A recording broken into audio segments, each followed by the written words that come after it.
Hi guys, akkam nagaa keessaniif fayyaa galata rabbii. Akkamitti akka televizyinii keenyarraa kaardii keenya guuttachuu dandeenyu isinitti agarsiisa.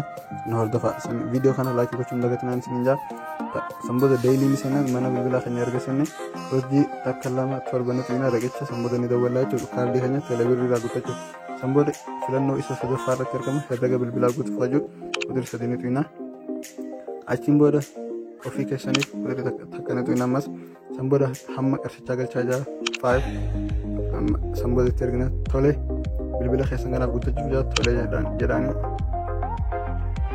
samboda lakkoofsa icciitii galchaa jaa lakkoofsa icciitii erga galchine booda gaafiin keessummeeffamaa jira jaa eeggaddaa jaa samboda ni galchu